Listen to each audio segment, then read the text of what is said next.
Mi mbrëma, vëllezër dhe motra shqiptare, kudo ku jeni, në këtë mbrëmje të bukur, në këtë mbrëmje të qetë, ju japim informacionin në lidhje me patentat.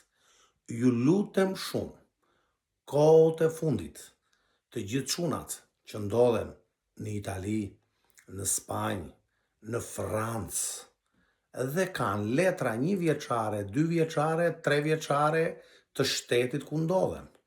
Dhe aksidentalisht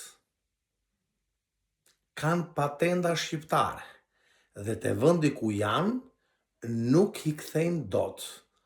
Kohët e fundit, miqt, shokt, çunat që merren me këto punë, që ju orientojnë, që ju ndihmojnë, i keni kthyer patentat nga shqiptare në gjermane.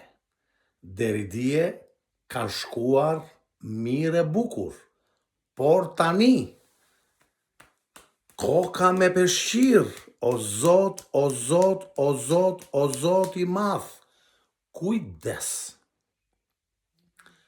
Është bërë shumë vështirë për të ndëruar patentën nga shqiptare në gjermane dhe pastaj nga gjermane te vendi jot ku ndodhesh. Kujdes, kërkohet rezidenca 185 ditë. Kujdes, kërkohet kontrata e punës. Kujdes, të kërkohen llogaria bankare, karta e bankës. Kujdes, të kërkohen apodhikset ku e bleve furçën e dhëmbëve, ku e bleve bluzen, ku e pive birën, faturat. Prandaj është bërë jashtëzakonisht e vështirë. Mos bini pre e mashtrimeve. Kujdes. Në qoftë se ke dëshirë për ta ndëruar, X-i, Y-i dhe Z-a, e merr patentën shqiptare, e ndërron patentën gjermane, miku i dashur, mbaj patentën gjermane ashtu siç është.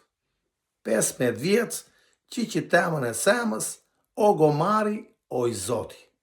Mos bëj, o bobo, do vete ta kthej, do vete ta bëj, do vete ta shejtanos. Prandaj, o mere patentën shqiptare, ktheje gjermane dhe mbaj gjermane për 15 vjet derisa të skadoj Gjermania, ose ndryshe mos e merr rrugën ta kthesh. Në rregull jeni? Unë ju përshëndes, ju kam shumë xhan. Një pëlqen. Natën e mirë.